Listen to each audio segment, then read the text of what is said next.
প্রিয় শিক্ষার্থীরা, আসসালামু আলাইকুম। কেমন আছো তোমরা?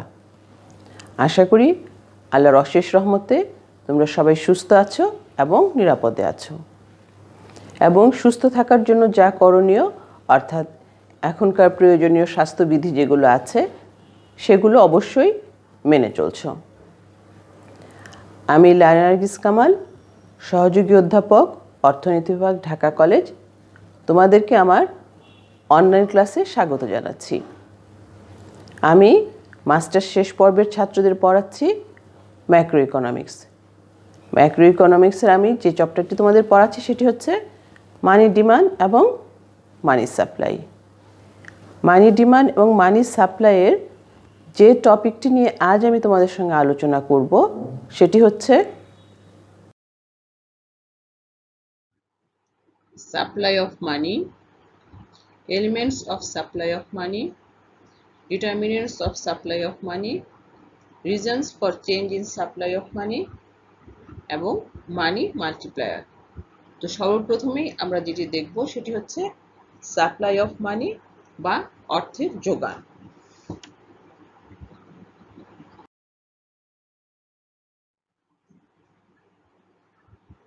কোন দেশে প্রচলিত সকল প্রকার মুদ্রার সমষ্টিকে সাধারণত অর্থের যোগান বলা হয়। অর্থাৎ অর্থের যোগান দ্বারা একটি দেশের মোট অর্থের পরিমাণ প্রকাশ পায়। মোট অর্থের মধ্যে প্রচলিত মুদ্রা বা কারেন্সি এবং চাহিদা আমানত এ দুটি অন্তর্ভুক্ত থাকে। প্রচলিত মুদ্রা বলতে আমরা সব রকমের ধাতব মুদ্রা এবং কাগজে নোটের সমষ্টিকে বুঝি।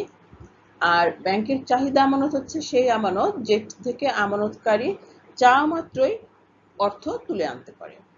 তাহলে আমরা যদি বলি যে অর্থের যোগানের সংজ্ঞাটি কি হবে, তাহলে অর্থের যোগানের সংজ্ঞাটি দাঁড়াচ্ছে একটি দেশে একটি নির্দিষ্ট সময়ে প্রচলিত মুদ্রা ও চাহিদা আমানতের যে সমষ্টি তাকে বলা হচ্ছে অর্থের যোগান। তাহলে অর্থের যোগান হচ্ছে আমরা বললাম যে একটি দেশে একটি নির্দিষ্ট সময়ের প্রচলিত মুদ্রা এবং চাহিদা আমানতের সমষ্টি হচ্ছে অর্থের যোগান। অর্থাৎ এখানে আমাদের বলতে পারছি MS equal to CU plus DD। এখানে আমাদের MS হচ্ছে অর্থের যোগান, CU হচ্ছে জনগণের নিকট কারেন্সির পরিমাণ এবং DD হচ্ছে জনগণের চাহিদা আমানত। আমরা যে সংজ্ঞাটির কথা বললাম এটিকে অনেক সময় সংকীর্ণ সংজ্ঞা হিসেবেও কিন্তু বিবেচনা করা হয়, তবে এটি দেখা যায় যে আরো অধিক পরিমাণে ব্যবহৃত হয়। অর্থের যোগানে আমরা যে উপাদানগুলোর কথা বললাম সেই উপাদানের পরিমাণ বাড়িয়ে অধ্যাপক ফ্রিডম্যান অর্থের যোগানের সংজ্ঞাটিকে আরেকটু সম্প্রসারিত করেছেন। তিনি বলেছেন, অর্থের যোগান বলতে জনগণের হাতের মুদ্রা, ব্যাংকে রক্ষিত চাহিদা আমানত এবং মেয়াদি আমানতের সমষ্টিকে বোঝায়। তাহলে ফ্রিডম্যানের মতে অর্থের যোগান হচ্ছে MS equal to CU plus DD plus TD। অর্থাৎ এখানে TD দ্বারা আমরা মেয়াদি আমানত বা টাইম ডিপোজিট অথবা ফিক্সড ডিপোজিটকে বোঝানো হয়ে থাকে। তাহলে আমরা দেখলাম যে অর্থের যোগানকে আমরা প্রথমে দেখলাম যে সেটি হচ্ছে জনগণের হাতে সংগৃহীত অর্থ এবং চাহিদা আমানতের সমষ্টি। আর ফ্রিডম্যানের মতে এই দুটোর সঙ্গে যখন মেয়াদি আমানত যুক্ত হবে তখনই সেটি হবে অর্থের যোগান। এরপর জে.জি. গার্লি এবং E.S. শ অর্থের যোগানের অন্তর্ভুক্ত যে উপাদানগুলো আছে সেটিকে বাড়িয়ে সংজ্ঞাটিকে আরেকটু প্রসারিত করেন। তাদের মতে অর্থের যোগান বলতে জনগণের হাতের মুদ্রা, ব্যাংকে রক্ষিত চাহিদা আমানত, মেয়াদি আমানত ও অন্যান্য আর্থিক সম্পদের সমষ্টিকে বোঝায়। অর্থাৎ তারা বলেছেন MS equal to CU plus DD plus TD plus MA। তাহলে এখানে হচ্ছে currency in hand, demand deposit, time deposit এবং অন্যান্য আর্থিক সম্পদ বা মনিটারি অ্যাসেট। এটি হচ্ছে আমাদের জে গার্লি এবং E.S. শ এর মতে অর্থের যোগান। তো আমরা অর্থের যোগানের সংজ্ঞাগুলো দেখলাম। তাহলে আমরা এখান থেকে আসলে বুঝতে পারলাম যে খুব সাধারণভাবে আমরা বলতেই পারি যে কোনো দেশে অর্থের যোগান বলতে একটি দেশের মোট অর্থের পরিমাণকেই বোঝানো হয়।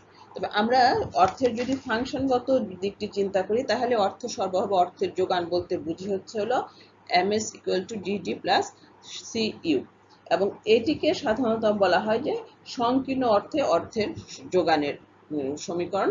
এবং আর এই যে আমরা আরেকটি সমীকরণ দেখেছিলাম যে MS equal to DD plus CU plus TD, অর্থাৎ demand deposit, currency in hand and time deposit. এটিকে বলা হয় বিস্তৃত অর্থে অর্থ সরবরাহের ধারণা। তাহলে এইগুলো আমাদের সাপ্লাই অফ মানি বা অর্থের যোগান বলতে কি বোঝানো হয়। তো এই যে আমরা অর্থের যোগানের সংজ্ঞাটি পড়লাম, এটি থেকে কিন্তু আমরা দেখব যে অর্থের যোগানের উপাদান সমূহ কি, সে আলোচনায় আমরা এখন চলে আসছি।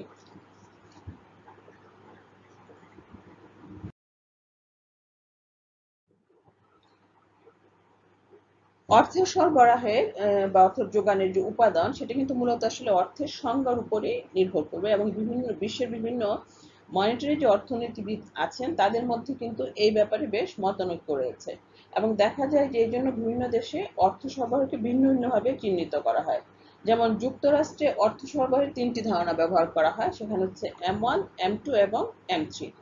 যেখানে M1 হচ্ছে ব্যাংক বহির্ভূত অর্থ ও বাণিজ্যিক ব্যাংকের চাহিদা আমানত, M2 হচ্ছে M1 প্লাস বাণিজ্যিক ব্যাংকের মেয়াদি বা সময় আমানত, আর M3 হচ্ছে M2 প্লাস বাণিজ্যিক ব্যাংক ব্যতীত অন্য আর্থিক প্রতিষ্ঠানের আমানত। আবার আন্তর্জাতিক অর্থ তহবিল সংকীর্ণ এবং বিস্তৃত অর্থে অর্থ সরবরাহের সংজ্ঞা প্রদান করেছেন, এবং তারা M1 কে সংকীর্ণ এবং M2 কে বিস্তৃত অর্থ হিসেবে চিহ্নিত করেছেন, যেটি আমরা আগে একটু আলোচনা করেছি। কিন্তু আমরা যদি কার্যাবলীর যে ব্যাপারটি আছে সেখান থেকে অর্থ সরবরাহের সংজ্ঞা প্রদান করি, তাহলে আমরা দেখব যে সংকীর্ণ অর্থের পরিমাণ যেটি, সেটি কিন্তু আমরা নির্দেশ করেছি। এবং এই আলোচনার প্রেক্ষিতেই আমরা বলতে পারি যে অর্থ যোগানের প্রধান উপাদান হলো তিনটি। সেই তিনটি উপাদান কি? একটি হচ্ছে জনগণের হাতে রক্ষিত অর্থ, দ্বিতীয়ত হচ্ছে চাহিদা আমানত, এবং তৃতীয়ত হচ্ছে মেয়াদি আমানত। এই তিনটি হচ্ছে আমাদের আসলে অর্থের যোগানের প্রধান তিনটি উপাদান। তো প্রথমে আমরা দেখি যে জনগণের হাতে যে রক্ষিত অর্থ বা জনগণের হাতে অর্থ সেটি কি। তো জনগণের হাতে যে রক্ষিত অর্থের কথা বলছি, সেখানে আমরা দেখব যে সেখানে একটি আছে কেন্দ্রীয় ব্যাংকের ইস্যুকৃত কারেন্সি নোট, এবং আরেকটি হচ্ছে ধাতব মুদ্রা। আমরা জানি যে সাধারণত সরকার এবং কেন্দ্রীয় ব্যাংক কারেন্সি নোট ইস্যু করে। কেন্দ্রীয় ব্যাংক দেখা যায় যে ঊর্ধ্বতন মূল্যের যে নোটগুলো আছে সেই কাগজে নোটগুলো ইস্যু করে, আর সরকার সাধারণত কম মূল্যের নোট এবং ধাতব মুদ্রা সেটি ইস্যু করে থাকে। ব্যাংক বহির্ভূত যে কারেন্সিটা আছে সেটি নিম্নলিখিত কিছু আমরা উপকরণের নাম বলছি, সে তার সমষ্টি। যেমন এক হচ্ছে কেন্দ্রীয় ব্যাংকের ইস্যুকৃত কারেন্সি নোট, দ্বিতীয় হচ্ছে সরকার কর্তৃক ইস্যুকৃত কারেন্সি নোট এবং ধাতব মুদ্রা, তৃতীয়ত হচ্ছে কেন্দ্রীয় ব্যাংকের ব্যাংকিং বিভাগে সংরক্ষিত কারেন্সি নোট, এবং চতুর্থত হচ্ছে বাণিজ্যিক ব্যাংকের ভল্টে রক্ষিত নোট। তো দেখা যাচ্ছে যে ব্যাংক বহির্ভূত কারেন্সির অংশ হিসাবে কেন্দ্রীয় ব্যাংকের ইস্যুকৃত কাগজি নোট এবং সরকারের ইস্যুকৃত নোট যা জনগণের মধ্যে প্রচলিত, সেগুলোই হচ্ছে অর্থ সরবরাহের আওতায় আসে। সুতরাং বাকিগুলো এর উপাদান নয়, কেননা এগুলো জনগণের হাতে পৌঁছায় না। অর্থাৎ কেন্দ্রীয় ব্যাংকের ব্যাংকিং বিভাগে সংরক্ষিত কারেন্সি নোট এবং বাণিজ্যিক ব্যাংকের ভল্টে সংরক্ষিত যে নোট, সেগুলো কিন্তু আমাদের অর্থের যোগানের উপাদান নয়। তাহলে অর্থের যোগানের উপাদান কোনটি?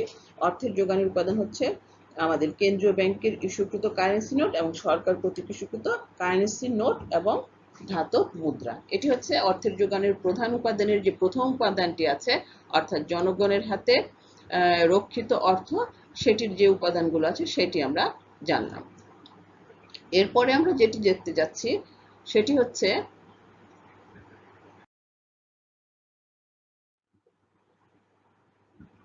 চাহিদা আমানত। চাহিদা আমানত বলতে আমরা বুঝি যে গ্রাহকরা চাহিদা মাত্র ব্যাংক পরিশোধ করতে বাধ্য এমন আমানতকে। এ ধরনের আমানত যারা ব্যাংকে রাখেন তারা যে কোনো সময় তা নগদ অর্থে রূপান্তর করতে পারেন এবং লেনদেনের কাজেও সেগুলোকে ব্যবহার করতে সক্ষম হয়। অনেক সময় লেনদেনে এ ধরনের আমানতি হিসাব মালিকানা হস্তান্তরের মাধ্যমেও করা যায়। এজন্য অনেক ক্ষেত্রে দেখা যায় যে চলতি আমানতের বিপক্ষে চেক ইস্যু করে অনেক দেশে লেনদেন সম্পাদন করা হয়ে থাকে। যেমন আমরা বলতে পারি যে যুক্তরাজ্য, যুক্তরাষ্ট্র, জাপান, এই সমস্ত দেশে লেনদেনের একটি বৃহৎ অংশ নগদ অর্থের পরিবর্তে চেকের মাধ্যমে সম্পাদিত হয়। ইভেন এখন আমাদের দেশেও এটি কিন্তু অনেক ক্ষেত্রেই হয়ে থাকে। এর জন্য এই হিসাবে রক্ষিত অর্থ প্রায় নগদ অর্থের মতোই, এবং এর তারল্য প্রায় নগদ অর্থের কাছাকাছি। তাই চাহিদা আমানতকে অর্থ সরবরাহের বা অর্থের যোগানের একটি উপাদান হিসেবে চিহ্নিত করা যায়। চাহিদা আমানতের মাধ্যমে যেসব উপাদান অর্থ সরবরাহের আওতায় আসে সেগুলো হচ্ছে আন্তঃব্যাংক ব্যতীত সকল চলতি হিসাব, সকল নগদ ঋণ হিসাব, মেয়াদ উত্তীর্ণ মেয়াদি হিসাব, তলবি হিসাব, অদাবিকৃত হিসাবের অর্থ, পেমেন্ট অর্ডার, ডিমান্ড ড্রাফট এবং প্রদেয় বিল, এবং সঞ্চয়ী হিসাবে চাহিদা আমানতের যে অংশ আছে ইত্যাদি। তাহলে এগুলোই হচ্ছে আমাদের চাহিদা আমানতের মাধ্যমে যে সমস্ত উপাদানগুলো আমাদের অর্থ সরবরাহের আওতায় আসে সেইগুলো। তো এইগুলোর মাধ্যমে আমরা দেখব যে এগুলো হচ্ছে আসলে আমাদের যে অর্থ সরবরাহের উপাদানের দ্বিতীয় যে উপাদানটি আছে চাহিদা আমানত, তারই অংশগুলি হচ্ছে এইটি। এরপরে আমরা যেটি দেখব সেটি হচ্ছে মেয়াদি আমানত। কাজের দিক থেকে যদি আমরা চিন্তা করি তাহলে মেয়াদি আমানত কিন্তু আসলে অর্থ সরবরাহের উপাদান হয় না।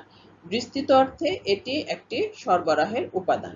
আমরা তো বিস্তৃত অর্থে যেটা করেছিলাম সেখানে আমরা দেখেছিলাম যে টাইম ডিপোজিটটি অর্থের উপাদানের একটি অংশ হয়েছে। মেয়াদি আমানতের আকার যে সব বিষয়ে অর্থ সরবরাহের উপাদান হিসেবে চিহ্নিত করা যায় তাদের মাঝখানে যে নিচের যে অংশগুলো আমি এখন বলবো সেগুলোই প্রধান। অর্থাৎ মেয়াদি আমানতের আকারে সবগুলোই কিন্তু অর্থ সরবরাহের উপাদান হিসেবে চিহ্নিত করা যায় না। যেগুলো চিহ্নিত করা যায় সেগুলো হচ্ছে ব্যাংক ব্যতীত গ্রাহকের জমাকৃত স্থির আমানত, বিশেষ নোটিশে উত্তোলনযোগ্য আমানত, সঞ্চয় হিসাবের মেয়াদি অংশ, স্বল্পমেয়াদী আমানত হিসাবের অর্থ, বিভিন্ন স্থায়ী যে আমানত সমূহ আছে সেগুলো, এবং চাকরিজীবীদের প্রভিডেন্ট ফান্ড ও বীমা। এগুলোই হচ্ছে এর যে অর্থই আছে বীমার অর্থ ইত্যাদি হচ্ছে আমাদের মেয়াদি আমানতের অংশ হিসেবে বিবেচিত হয়ে থাকে। তাহলে আমরা দেখলাম যে অর্থ সরবরাহের আসলে উপাদান হচ্ছে তিনটি। একটি হচ্ছে জনগণের হাতের মুদ্রা, দ্বিতীয় হচ্ছে চাহিদা আমানত এবং তৃতীয়ত হচ্ছে আমাদের মেয়াদি বা সময় আমানত যেটি আমরা বলে থাকি কিনা সেটি। এবং দেখা যায় যে মেয়াদি আমানতের কথা আমরা যেটা বলেছিলাম যে চাওয়া মাত্র দেনা পরিশোধের কাজে কিন্তু এই অর্থটি ব্যবহার করা যায় না। সেই জন্যই সংকীর্ণ অর্থে না হলেও বিস্তৃত অর্থে মেয়াদি আমানত অর্থ সরবরাহের উপাদান হিসেবে গণ্য করা হয়। সুতরাং আমরা এখানে যে অংশগুলো আমাদের অর্থের যোগানের উপাদানে আসে সেটি দেখলাম। তাহলে আমরা এতক্ষণ জানলাম আমাদের অর্থের যোগানের যে উপাদানগুলো আছে সেগুলো সম্পর্কে। এখন আমরা জানবো যে অর্থের যোগানের যে আমরা পড়লাম, আমরা এখন দেখি যে অর্থের যোগানের নির্ধারকগুলো কি কি। একটি দেশে কোনো নির্দিষ্ট সময়ে যে পরিমাণ কারেন্সি, চাহিদা আমানত, মেয়াদি আমানত ও বন্ধক থাকে তার সমষ্টিকে আমরা বলেছিলাম অর্থের যোগান। এবং অর্থের যোগান দেখা যায় যে বিভিন্ন উপাদান দ্বারা প্রভাবিত হয় এবং সেগুলোকে আমরা বলছি যে অর্থের যোগানের নির্ধারক। এখন এই অর্থের যোগানের নির্ধারকগুলো কি কি সেগুলো আমরা একটু জানি। প্রথমে যেটি আসছে সেটি হচ্ছে কাগজি এবং ধাতব মুদ্রা। কাগজি এবং ধাতব মুদ্রার পরিমাণ বাড়লে অর্থের যোগান বাড়ে, আর কাগজি ও ধাতব মুদ্রার পরিমাণ কমে গেলে অর্থের যোগান কমে যায়। দ্বিতীয়টি হচ্ছে আমাদের মেয়াদি আমানত। মেয়াদি আমানতকে আমরা বলেছি যে নির্দিষ্ট সময় অতিক্রান্ত হওয়ার পূর্বে যে টাকা উঠানো যায় না সেটিকে আমরা বলছিলাম মেয়াদি আমানত হিসাবে। এবং মেয়াদি আমানতকে কিন্তু সবসময় আবার আমরা অর্থের যোগানের উপাদান হিসেবে চিহ্নিত করি না। যখন আমরা সংকীর্ণ অর্থে এটি আলোচনা করি তখন কিন্তু এটি আলোচনার বাইরে থাকে, কিন্তু যখন আমরা বিস্তৃত অর্থে এটি আলোচনা করি সেটি অবশ্যই আমাদের অর্থের যোগানের উপাদান হিসেবে চিহ্নিত হয়ে থাকে। এবং দেখা যায় যে মেয়াদি আমানত যদি বাড়ে তাহলে চাহিদা আমানত কমে যায় এবং অর্থের যোগানও কমে যায়। এরপরে হচ্ছে আমাদের ঋণ নীতি। সরকার যদি দেখা যায় যে ব্যাংক সমূহের মাধ্যমে সম্প্রসারণমূলক ঋণ নীতি গ্রহণ করে তাহলে অবশ্যই বাজারে অর্থের যোগান বেড়ে যাবে। আর যদি সরকার কোনো কারণে সংকোচনমূলক ঋণ নীতি গ্রহণ করে থাকে তাহলে অর্থের যোগান কমে যায়। এরপর হচ্ছে সরকারের ঘাটতি ব্যয় নীতির কথা আমরা শুনি, যে সেই ঘাটতি ব্যয় নীতি অর্থনীতিতে সরকারের যদি ব্যয়ের পরিমাণ বৃদ্ধি পায়, অর্থাৎ দেখা যায় যদি কখনো সরকার ঘাটতি ব্যয় নীতি অনুসরণ করে তাহলে অবশ্যই সেখানে সরকারি ব্যয় বাড়াতে হয় এবং সেক্ষেত্রে অর্থের যোগান বেড়ে যায়। আর যদি সরকার ব্যয়ের পরিমাণ হ্রাস করেন তাহলে অবশ্যই অর্থের যোগান সেখানে কমে যায়। তারপরে যেটি আসছে সেটি হচ্ছে আমাদের রিজার্ভ রেশিও বা রিজার্ভের অনুপাত। বাণিজ্যিক ব্যাংকের রিজার্ভ অনুপাত যদি বাড়ে বা তাহলে অর্থের যোগান কমে যায়, আবার যদি বাণিজ্যিক ব্যাংকের রিজার্ভ অনুপাত কমে যায় তাহলে অর্থের যোগান বৃদ্ধি পেয়ে যায়। এরপর হচ্ছে আমাদের বৈদেশিক মুদ্রার রিজার্ভ। দেশে যদি বৈদেশিক মুদ্রার রিজার্ভ বেড়ে যায় তাহলে আমরা বলতে পারি সেক্ষেত্রে অর্থের যোগান বাড়ে। এরপর আসছে আমাদের বৈদেশিক ঋণ, এবং বৈদেশিক ঋণের ক্ষেত্রে দেখা যায় যে সরকার যদি বৈদেশিক ঋণের নীতি বৃদ্ধি করে তাহলে অর্থের যোগান বৃদ্ধি পায়, আর যদি বৈদেশিক ঋণের নীতি হ্রাস করে তাহলে দেশে অর্থের যোগান হ্রাস পায়। এগুলোই হচ্ছে আসলে আমাদের অর্থের যোগানের যে নির্ধারকগুলো আমরা বলেছি সেগুলো, অর্থাৎ এইগুলোর মান কোনোটির ক্ষেত্রে আমরা দেখলাম যে কোনোটি বৃদ্ধি পাওয়ার সঙ্গে সঙ্গে অর্থের যোগান বৃদ্ধি পায়, আবার কোনোটির ক্ষেত্রে দেখলাম যে কোনোটি বৃদ্ধি পেলে অর্থের যোগান হ্রাস পায়। যেহেতু এগুলো দ্বারাই আমাদের অর্থের যোগানের পরিমাণটি নির্ধারিত হয়ে থাকে, সুতরাং এগুলোকেই আমরা বলছি অর্থের যোগানের নির্ধারক। অর্থাৎ এইগুলো দ্বারাই আমাদের অর্থের যোগানগুলো নির্ধারিত হয়। এরপর আমরা দেখব যে এই যে অর্থের যোগান বলেছি সেটার উপরে কি কি বিষয় বা উপাদানগুলো প্রভাব বিস্তার করে থাকে, কিংবা কোন কোন এলিমেন্ট দ্বারা আমাদের যে অর্থের যোগান আছে সেটি পরিবর্তন হয়ে থাকে। অর্থের যোগানের পেছন মানে উপাদান পরিবর্তনের ক্ষেত্রে যে সমস্ত উপাদানগুলো ভূমিকা রাখে তাকে আমরা দুটো ভাগে মূলত ভাগ করতে পারি। একটি হচ্ছে অভ্যন্তরীণ উপাদান, আরেকটি হচ্ছে বহিঃস্থ উপাদান। তো অভ্যন্তরীণ উপাদানের মাঝখানে আমরা দেখব যে প্রথমেই যেটিকে বলা যায় সেটি হচ্ছে অভ্যন্তরীণ ঋণের কথা। অর্থের যোগানের পরিবর্তনের ক্ষেত্রে যে অভ্যন্তরীণ ঋণ আছে সেটি একটি গুরুত্বপূর্ণ ভূমিকা পালন করে। সরকার যদি ব্যাংক ব্যবস্থার মাধ্যমে অভ্যন্তরীণ ঋণ সংগ্রহ করতে চায় তাহলে অর্থের যোগানের সংকোচন হবে। অর্থাৎ অভ্যন্তরীণ ঋণ সংগ্রহের সঙ্গে অর্থ যোগানের যে সম্পর্ক সেটি হচ্ছে ঋণাত্মক। অর্থাৎ যদি সরকার ব্যাংক ব্যবস্থার মাধ্যমে অভ্যন্তরীণ ঋণ সংগ্রহ করে যায় তাহলে দেখা যাবে সেক্ষেত্রে অর্থের যোগান কমে যাবে। এরপরে হচ্ছে আমাদের সেটি হচ্ছে মেয়াদি আমানত। মেয়াদি আমানতের সঙ্গেও অর্থের যোগানের সম্পর্কটি হচ্ছে ঋণাত্মক ধরনের। মেয়াদি আমানতের পরিমাণ বাড়লে দেখা যায় জনগণের হাতে কারেন্সির পরিমাণ কমে, অর্থাৎ চাহিদা আমানতের পরিমাণ কমে। তখন সংকীর্ণ অর্থের সংজ্ঞা অনুসারে আমরা বলতে পারি যে অর্থের যোগান কমে যাবে, এবং বিপরীত অবস্থায় মেয়াদে আমানতের পরিমাণ কমলে অর্থের যোগান বৃদ্ধি পেয়ে যাবে। এরপরের যে আভ্যন্তরীণ উপাদানটির বিষয়ে আমরা আলোচনা করব সেটি হচ্ছে সরকারি কার্যক্রম। যদি সরকারি কার্যক্রমের প্রসার ঘটে তাহলে সেক্ষেত্রে কিন্তু অর্থের যোগান বৃদ্ধি পায়। যেমন ঘাটতি রাজস্ব বা বাজেট নীতি যদি অবলম্বন করে তখন দেখা যায় সরকারের ব্যয় বেশি করতে হয়, তখন অবশ্যই সেক্ষেত্রে অর্থের যোগান বৃদ্ধি পায়। এরপরে আমরা যেটি নিয়ে আলোচনা করব সেটি হচ্ছে বহিঃস্থ উপাদান। এখানে আমরা দেখব যে বহিঃস্থ উপাদানের মধ্যে প্রথমেই যেটি হচ্ছে সেটি হচ্ছে বৈদেশিক মুদ্রার রিজার্ভ। বৈদেশিক মুদ্রা রিজার্ভের সঙ্গে অর্থের প্রচলনের সম্পর্ক এবং নিকট, এবং দেখা যায় যে বৈদেশিক মুদ্রার রিজার্ভ বাড়লে দেশের ভিতরে মোট অর্থের যোগানটি বেড়ে যায়, আর যদি বৈদেশিক মুদ্রা রিজার্ভের পরিমাণ কমে যায় তাহলে কিন্তু অর্থের যোগান কমে যায়। একইভাবে আরেকটি জিনিসের কথা আমরা চিন্তা করতে পারি সেটি হচ্ছে বৈদেশিক ঋণ। বিদেশ থেকে একটি দেশে যদি ঋণ বাবদ অর্থ আসে তাহলে সেই দেশের ভিতরে অর্থের যোগান বেড়ে যায়, আর উল্টো ক্ষেত্রে যদি হয় যে আমরা ঋণ বাবদ কোনো দেশ অন্য দেশে ঋণ দিয়ে দেয় তাহলে কিন্তু সেই দেশের ভিতরে অর্থের যোগান কমে যায়। তাহলে এগুলোই হচ্ছে যে কিছু উপাদান যেগুলোর কারণে অভ্যন্তরীণ এবং বহিঃস্থ কিছু উপাদান যার কারণে অর্থের যোগানের ক্ষেত্রে পরিবর্তন আসে। তাহলে আমরা দেখলাম যে আসলে অর্থের যোগানের যে নির্ধারকগুলো আছে আসলে সেই নির্ধারকগুলোর মধ্যেই যদি পরিবর্তন সূচিত হয় তাহলেই কিন্তু অর্থের যোগানের ভিতরেও এই পরিবর্তনটি সংঘটিত হয়ে থাকে। তাহলে আমরা এতক্ষণ যেগুলো দেখলাম সেটি হলো প্রথমে দেখলাম আমরা যে অর্থের যোগান কাকে বলে, তারপর আমরা জানলাম যে অর্থের যোগানের উপাদানগুলো কি কি, এবং তারপরে আমরা অর্থের যোগান নির্ধারক এবং কোন কোন উপাদান দ্বারা অর্থের যোগানের উপর কৃদ্ধকরণের প্রভাব বিস্তার করে এবং কিভাবে এটি অর্থের যোগানের পরিমাণকে বৃদ্ধি করে বা হ্রাস করে সেটিও আমরা জানলাম। এরপর আমরা যেটি জানবো সেটি হচ্ছে গেলে আমাদের মানি মাল্টিপ্লায়ার বা অর্থ গুণক সম্পর্কে এখন আমরা আলোচনা করব। তো অর্থ গুণক বা মানি মাল্টিপ্লায়ার সেটি কি জিনিস সেটি আমরা এখন একটু জানি। আমরা জানি যে শক্তিশালী মুদ্রা বা আর্থিক ভিত্তি একটা বলি যেটাকে মনিটারি বেস, তার পরিবর্তনের ফলে অর্থ মজুদের ক্ষেত্রে যে গুণিতক পরিবর্তন হয় সেই গুণিতক সংখ্যাটিকে আমরা বলি অর্থগুণক।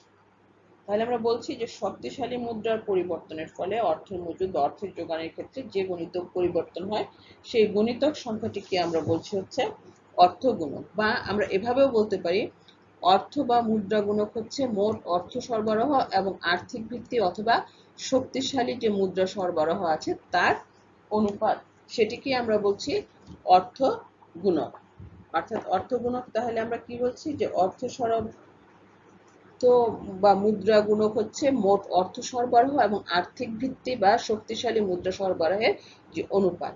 আবার এভাবেও কিন্তু আমরা অর্থ গুণক বলতে পারি যে শক্তিশালী মুদ্রার পরিমাণ 1 একক বাড়লে অর্থের যোগান বা মজুদ যেটি বই না কেন যে কয় গুণ বাড়ে তাকে বলা হয় অর্থ গুণক।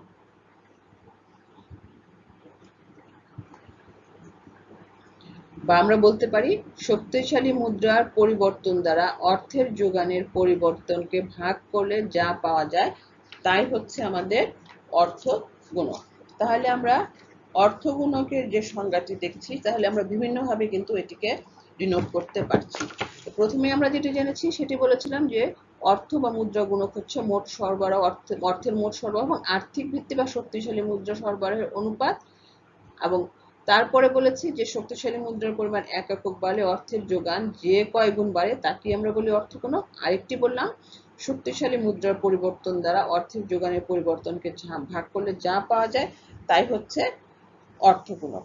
এখন অর্থগুণককে যদি আমরা সূত্রের মাধ্যমে প্রকাশ করতে চাই তাহলে দেখা যাচ্ছে যে সেই সূত্রটি হচ্ছে আমাদের, আমরা এখানে মুদ্রা গুণক বা অর্থগুণক বা মানি মাল্টিপ্লায়ারকে km দ্বারা ডিনোট করছি ইকুয়াল টু আমাদের del ms divided del h, অর্থাৎ এটি হচ্ছে আমাদের অর্থের যোগান আর এটি হচ্ছে হলো আমাদের শক্তিশালী মুদ্রা। তাহলে আমরা যে কথাটা বলছি যে শক্তিশালী মুদ্রার পরিবর্তন, অর্থাৎ এই যে আমাদের দেখাচ্ছি শক্তিশালী মুদ্রা ডেল h দ্বারা পরিবর্তন যেটি আমরা ডিনোট করেছি, পরিবর্তন দ্বারা অর্থের যোগানের যে পরিবর্তনটি হয়ে থাকে সেটিকে যদি আমরা ভাগ করি তাহলে যে অনুপাতটি পাই সেটিকে আমরা বলছি মানি মাল্টিপ্লায়ার বা অর্থগুণক। এটি ছাড়াও আমাদের আরেকটি মানি মাল্টিপ্লায়ারের সূত্র আছে, সেটি হচ্ছে আমাদের money multiplier equal to 1 plus CR divided r plus CR. অর্থাৎ এখানে আমাদের এটি হচ্ছে মানি মাল্টিপ্লায়ার বা অর্থগুণক, সিআর হচ্ছে আমাদের হলো কারেন্সি অনুপাত যেটিকে আমরা বলতে পারি বা কারেন্সি রেশিও, আর আর হচ্ছে আমাদের রিজার্ভ রেশিও। এখন আমরা যদি কোনো ক্ষেত্রে এই কারেন্সি রেশিও এবং রিজার্ভ রেশিওর মানটি জানি তাহলে কিন্তু খুব সহজেই এই মানি মাল্টিপ্লায়ারের মান কত হবে সেটি কিন্তু বের করে নিয়ে আসতে পারি।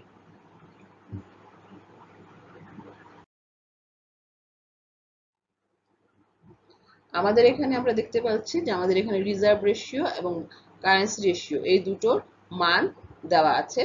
সেক্ষেত্রে কিন্তু আমরা খুব সহজেই আমাদের মানি মাল্টিপ্লায়ার কত হবে সেটি সূত্রে বসিয়ে মানটি বের করে নিয়ে আসতে পারি। তাহলে এখানে আমরা আমাদের মানি মাল্টিপ্লায়ারের সূত্রে মানগুলো বসিয়ে আমরা দেখলাম যে এখানে আমাদের মানি মাল্টিপ্লায়ার মান হচ্ছে 3.125।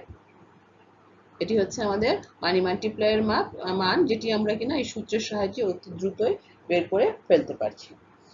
এখন বাণিজ্যিক আমরা বলতে পারি যে বাণিজ্যিক ব্যাংক সমূহ যে জমাকৃত অর্থের যে অংশ তারল্য বজায় রাখার জন্য কেন্দ্রীয় ব্যাংকের তহবিলে জমা রাখে সেটিকেই কিন্তু আমরা বলি রিজার্ভ রেশিও।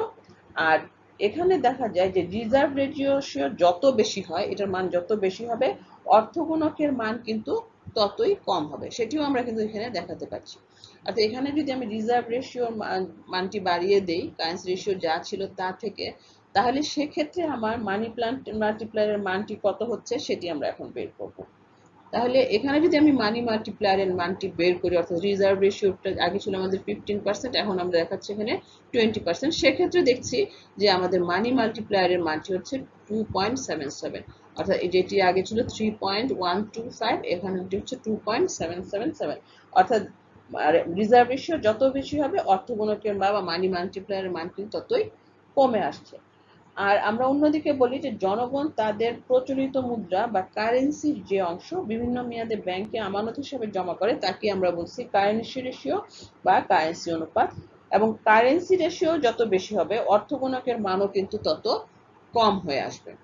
অর্থাৎ এখানে আমরা যদি দেখি যে আমাদের এইখানে কারেন্সি রেশিও ছিল 25%, এখানে আমরা করলাম 28%, সেক্ষেত্রে আমাদের মানি মাল্টিপ্লায়ার হয়ে যাচ্ছে 2.967। তাহলে আমাদের প্রথমে ছিল যেটি যখন আমাদের কারেন্সি রেশিও ছিল 25%, তখন আমাদের মানি মাল্টিপ্লায়ার ছিল 3.125, আর যখন আমাদের এই কারেন্সি রেশিও বৃদ্ধি পেয়ে 28% হয়ে গেল তখন কিন্তু আমাদের মানি মাল্টিপ্লায়ার মানটি বের হয়ে গেল 2.976। তাহলে এখানে আমরা যে জিনিসটি দেখলাম সেটা হচ্ছে যে কারেন্সি রেশিও বা কিংবা রিজার্ভ রেশিও যেটি মান যদি বেড়ে যায় সেক্ষেত্রে কিন্তু আমাদের মানি মাল্টিপ্লায়ারের যে মানটি আছে সেটি কিন্তু কমে যায়। সুতরাং এটি হচ্ছে আমাদের এখানে এদের মাঝখানে সম্পর্ক। তো এই সম্পর্কটি এখন আমরা একটু দেখতে আলোচনা করছি। অর্থাৎ যদি রিজার্ভ অনুপাত বেশি হয় তাহলে দেখা যাচ্ছে যে আমাদের অর্থগুণক কম হয়, অর্থাৎ অর্থের যোগান সেক্ষেত্রে অনেক কমে যায়। আর রিজার্ভ অনুপাত কম হলে তখন আমাদের অর্থগুণক বেশি হয় এবং অর্থের যোগান বেশি বৃদ্ধি পায়। কারেন্সি অনুপাত যদি বেশি হয় তাহলে অর্থগুণক হয় কম, অর্থাৎ অর্থের যোগান এখানে অনেকখানি কমে আসে। এছাড়াও দেখা যায় যে যদিও কেন্দ্রীয় ব্যাংক হার বাড়ায় তাহলেও কিন্তু অর্থগুণক কম হয়ে যায় এবং সেক্ষেত্রে অর্থের যোগান কমে যায়। এবং কেন্দ্রীয় ব্যাংক যদি খোলা বাজারে ঋণপত্র এবং সঞ্চয়পত্র এগুলো বিক্রি করে তাহলেও কিন্তু আমাদের দেখা যায় যে অর্থের কোনো কম হয়, অর্থাৎ এখানে অর্থের যোগান কমে যায়। আর যদি কেন্দ্রীয় ব্যাংক বাজার হতে ঋণপত্র এবং সঞ্চয়পত্র ক্রয় করে তাহলে সেক্ষেত্রে কিন্তু অর্থের যোগান আমাদের অনেক বৃদ্ধি পায় বা বেড়ে যায়।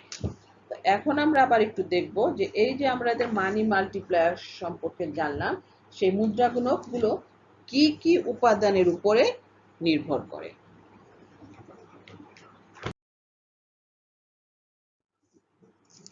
অর্থের গুণক যেটি আমরা জানলাম সেটি আমাদের কোন কোন উপাদানের উপর নির্ভর করে সেটি আমরা এখন জানব।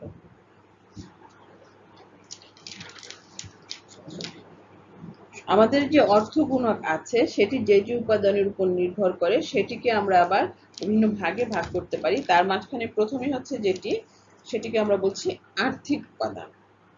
অর্থের যোগান মাঝখানে আর্থিক উপাদানের যে উপাদানগুলো আছে সেগুলো হচ্ছে জনগণের হাতে রাখা নগদ অর্থ ও সংশ্লিষ্ট নগদ অর্থ ও আমানতের অনুপাত, দ্বিতীয়ত হচ্ছে বাণিজ্যিক ব্যাংকের নগদ রিজার্ভের অনুপাত, তৃতীয়ত হচ্ছে ব্যাংকের বিবিধ আমানত এবং চতুর্থত হচ্ছে শক্তিশালী অর্থের পরিমাণ। অর্থাৎ অর্থগুণকের যে উপাদানগুলোর উপর প্রভাব বিস্তারকারী যে উপাদানগুলোর কথা আমরা আলোচনা করতে যাচ্ছি তার আর্থিক উপাদানের মধ্যে অন্তর্ভুক্ত আছে জনগণের হাতে রাখা নগদ অর্থ ও সংশ্লিষ্ট অর্থ এবং আমানতের অনুপাত, দ্বিতীয়ত আছে বাণিজ্যিক ব্যাংকের নগদ রিজার্ভের অনুপাত, তৃতীয়ত ব্যাংকের বিভিন্ন আমানত এবং চতুর্থ আছে হচ্ছে আমাদের শক্তিশালী অর্থের পরিমাণ। এবং অর্থগুলো যদি আমরা বিশ্লেষণ করি তাহলে দেখব যে জনগণের কারেন্সি আমানতের অনুপাত এবং রিজার্ভ আমানত অনুপাত কম হলে অর্থগুণক বেশি হয়, এবং আরও দেখা যায় যে অর্থের যোগানের ক্ষেত্রে আমানতের অংশ যত বেশি হবে অর্থগুণকও তত বেশি হবে। সেটি আমরা যে আগে যে আমরা গাণিতিক অঙ্কটি করেছিলাম সেখানেও কিন্তু এটি আমরা দেখেছি। এরপরে হচ্ছে অর্থনৈতিক কাঠামো, অর্থাৎ অর্থনৈতিক কাঠামো অর্থগুণকের উপর একটি প্রভাব বিস্তার করে। আমরা দেখি যে উন্নত যে অর্থনীতি আছে সেখানে বেশিরভাগ ক্ষেত্রে জনগণ চেকের দ্বারা যে লেনদেন কাজটি আছে সেগুলো সম্পন্ন করে থাকে, এবং এক্ষেত্রে জনগণের চাহিদা মেটানোর জন্য বাণিজ্যিক ব্যাংকে নগদ রিজার্ভের পরিমাণ কম রাখলেও চলে। নগদ রিজার্ভ কম রাখলে অর্থগুণকের মান বাড়বে, আর অনুন্নত অর্থনীতিতে চেকের প্রচলন কম, সেজন্য নগদ অর্থের চাহিদা মেটানোর জন্য বাণিজ্যিক ব্যাংকে নগদ রিজার্ভ বেশি রাখতে হবে। তখন দেখা যাবে যে সেক্ষেত্রে আবার অর্থগুণকের যে মানটি আছে সেটি কমে যাবে। তৃতীয়ত আমরা যেটি জানবো সেটি হচ্ছে ভবিষ্যৎ সম্পর্কে জনগণের ভাবনা। যদি কোনো দেশে অনিশ্চয়তা বিরাজ করে তাহলে জনগণ ব্যাংকের উপর বিশ্বাস রাখতে নাও পারে, তখন তারা বেশি পরিমাণ অর্থ হাতে রাখে। এ অবস্থায় অর্থের পরিমাণ আগের মতো থাকলে মুদ্রা কারেন্সি অনুপাত বাড়বে, তখন অর্থগুণকের যে মানটি আছে সেটি কমে আসে। তাহলে আমরা দেখতে পেলাম যে একটি দেশের যে মুদ্রা গুণক আছে তার উপরেও প্রভাব বিস্তারকারী কিছু উপাদান রয়েছে, সেগুলো হচ্ছে কিছু আর্থিক উপাদান, এবং তারপরে হচ্ছে কিছু সামাজিক এবং মনস্তাত্ত্বিক উপাদান, এবং আরেকটি হচ্ছে যেটি আমরা বলেছি যে অর্থনৈতিক কাঠামো। এর মাধ্যমে এই অর্থগুণকের মানটি পরিবর্তিত হয়ে থাকে। তো প্রিয় ছাত্ররা, এতক্ষণ আমরা মানি ডিমান্ড অ্যান্ড মানি সাপ্লাই এই চ্যাপ্টারে supply of money, elements of supply of money, money multiplier ইত্যাদি নিয়ে তোমাদের সঙ্গে আলোচনা করলাম। এই বিষয়টি মোটামুটি সহজ একটি টপিক ছিল তোমাদের জন্য আজকে। তো আমি আশা করি তোমরা সবাই এই ক্লাসটি বুঝতে পেরেছ। তোমাদের সবাইকে আমার ক্লাস দেখার জন্য আন্তরিক ধন্যবাদ জানাচ্ছি। আজ তাহলে এই পর্যন্তই। আল্লাহ হাফেজ।